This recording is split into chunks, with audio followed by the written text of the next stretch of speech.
We all know that we are not truly happy. We all know that there is something not quite right about us as human beings. We all know that we are all seeking, that we are all seekers. We all know that we take. We take more knowledge. We seek for more knowledge. We take more material wealth. We earn more money. We're looking for more ways to earn more money. We want relationships. We want to be loved. We want to be liked. We want to be accepted.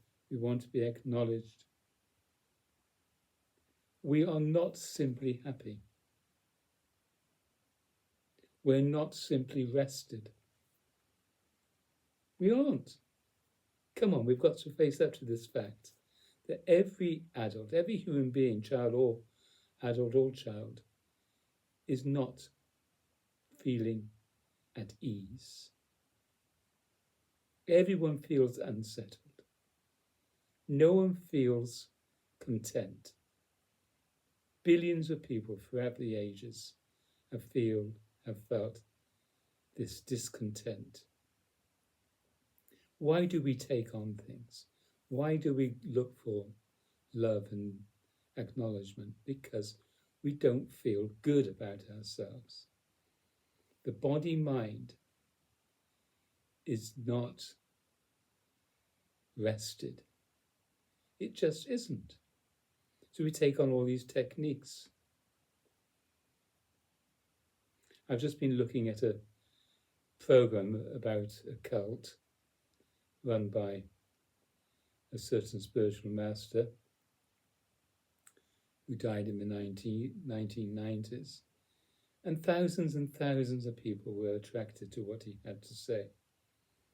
But looking at the video, looking at the program on TV, they were not happy. There was a lot of meditations and cathartic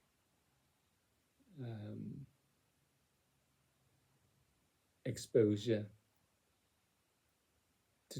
in the attempt to get rid of these demons, these inner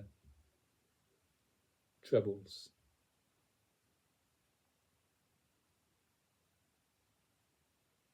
Why is the human race as it is? Why are we so unsettled? Why are we not truly happy? Why? Why are we not truly happy with our lot? Why? We can't even sort out our diets. You hear all the time, no matter what we're told to eat, there's always some authority telling us that that's not good.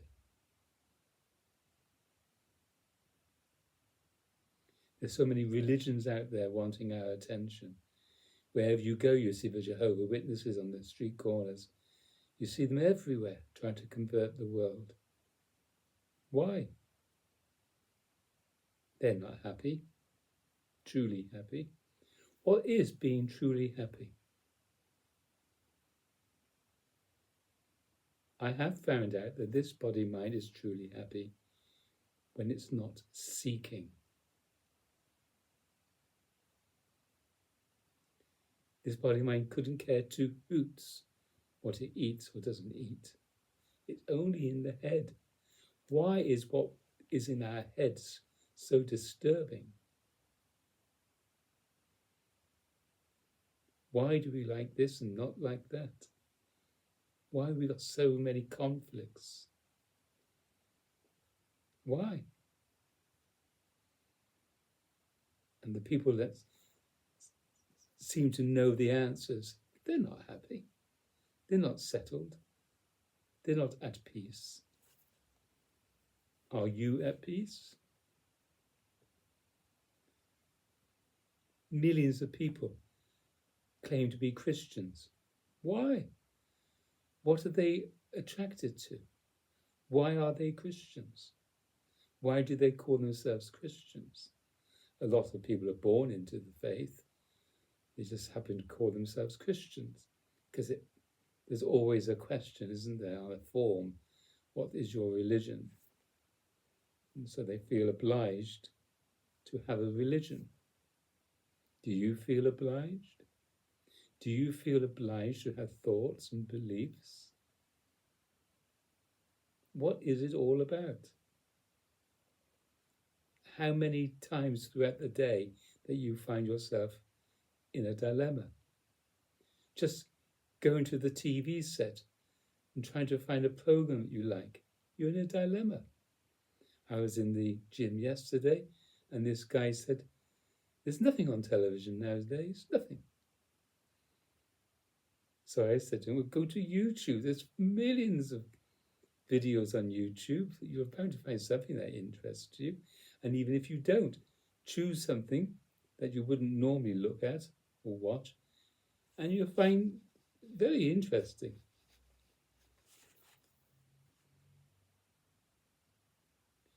We look for stimulations and consolations. Why?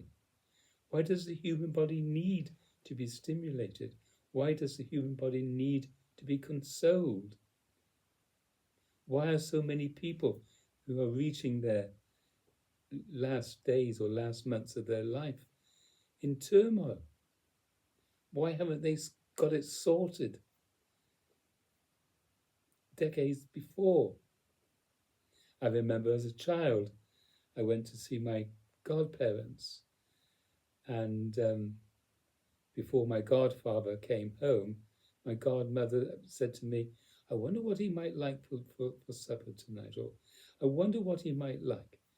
And I had this thought in my head, well, doesn't she know by now? They've been married for many years. I thought as a child that you got all these things sorted out early on. I really did. I was very naive. So people, I don't know whether you're approaching your last years of your life or even months, but have you got your life sorted? Do you really know who you want to leave whatever you've got in your world? Do you really know? Are you really settled? Are you really content? I am not. I have no idea what I want to do. You know, how to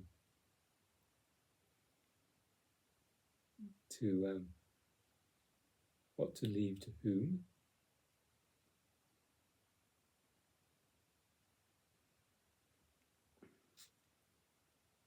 Why is the human mind, the human body, so ill at ease? Why is the body mind in so much dilemma? Why?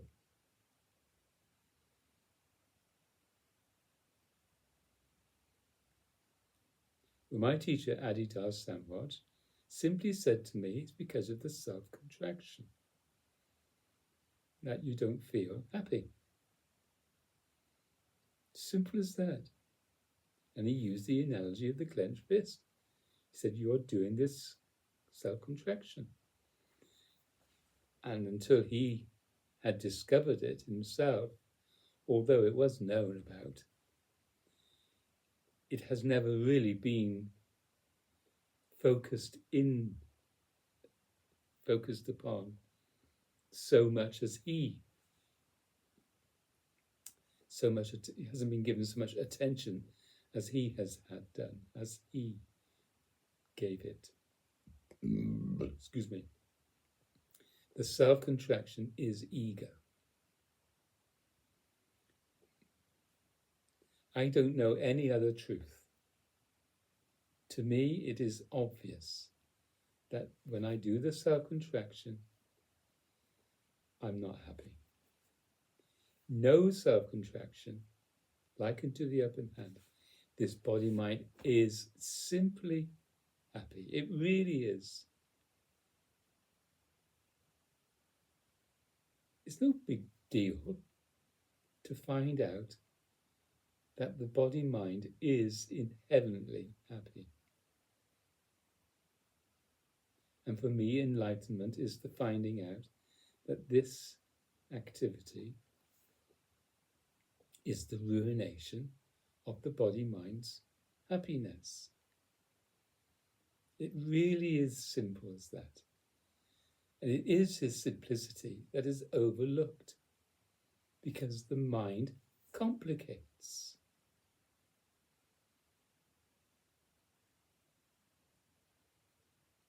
Even though the body-mind isn't perfect, even though there's defects, even though it's getting older, the lungs know no different. The lungs are happy to be as they are. The hands don't know any different. They're happy to be as they are. The genitals don't know any different. They're happy to be what they are. But it's only in the mind that we get into such ridiculous situations. So if I do go to a doctor or to a specialist, say to a lung specialist, she or he may say my lungs are not in perfect condition, or there are some defects. Now, before that, I knew nothing about that. Before I was told, I knew nothing. So once you're told something, it plays on your mind. And then you start to think you've got to get something, you've got to do something about it. Like anything that's conditional, like a house, you may not know there is some problems. And someone comes along, oh, you should get that right, you should get that sorted. Oh, yes, and before it gets worse. And it becomes a problem. It plays on our minds.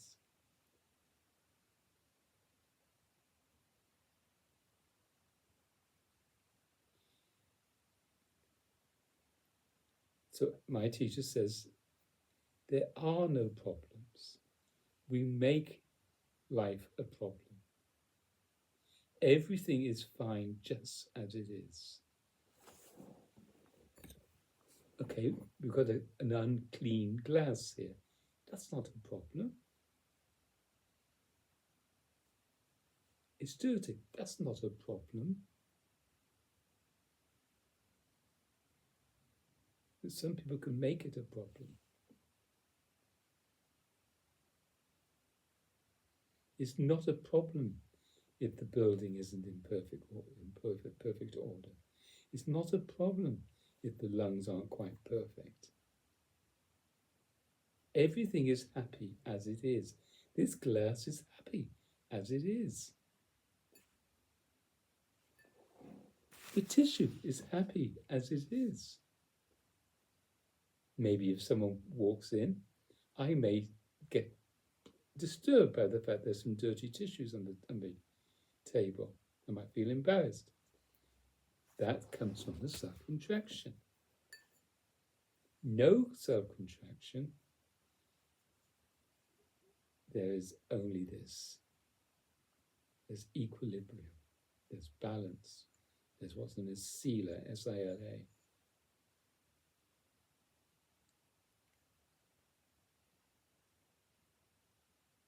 Oh, you should get that sorted. Oh, you should get that sorted. Oh, you should. It doesn't mean we're not responsible. So yes, if I'm told the lungs are, need repairing, as it were, I do my best possibly to get them repaired, but it's not a problem. Why do we see life as a problem? The self-contraction.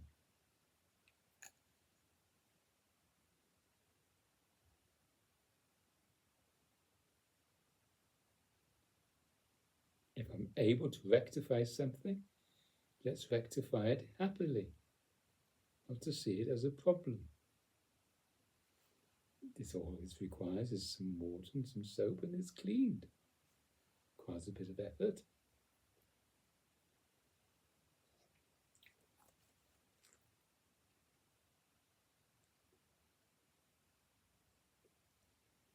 Due to the self-contraction, we consider life to be a problem.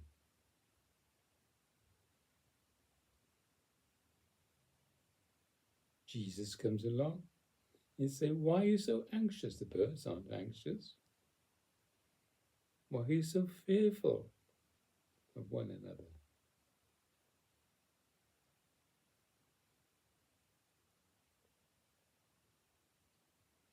Do you know anyone that's truly happy? Unconditionally happy? Am I truly happy? And is that what life's about? Being happy. But people make life about being made happy. No, that's not what life should be about. Life should be about simply being happy without the self-contraction.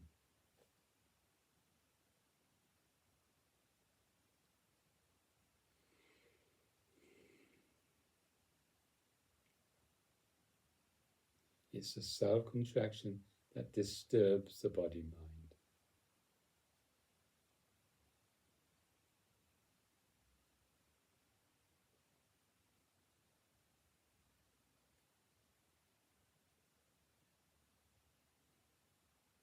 The self-contraction.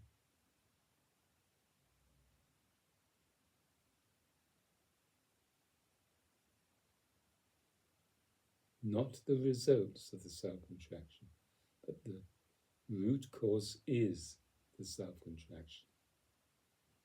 This activity that's unnecessary.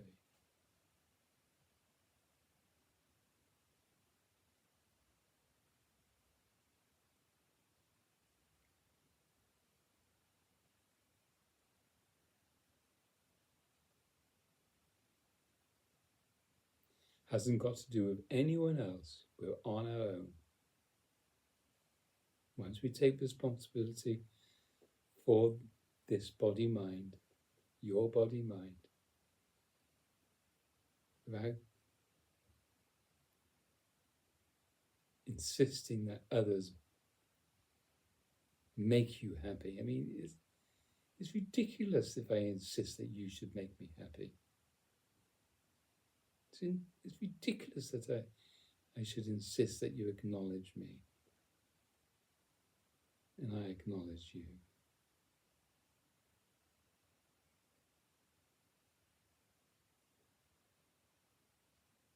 That plant over there isn't insisting that I look after it.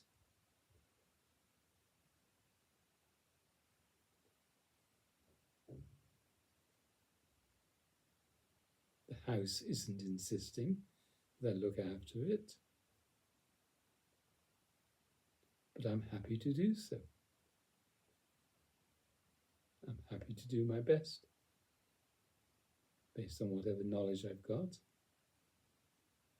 to look after the place. But it's not a problem.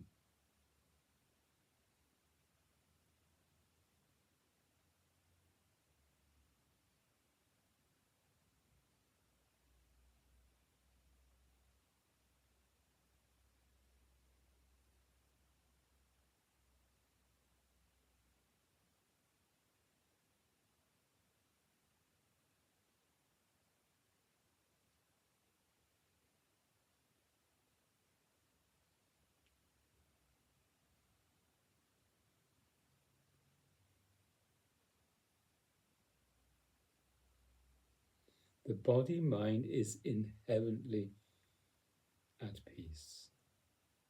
The body-mind is inherently okay. The body-mind is inherently happy. The body-mind is inherently love bliss. It's not manufactured. It's not something that, although you may want, it's not something that comes from that desire of wanting, because it already is. Water doesn't want to be wet. It has no need to want to be wet. Water is inherently wet. The body-mind is inherently okay as it is.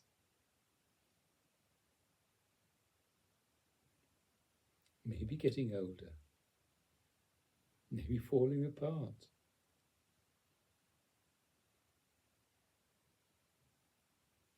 We do not need to add the self-contraction. The adding of the self-contraction interferes with the mechanism of the body-mind. It interferes with the workings of the organs. It simply interferes. It's destructive.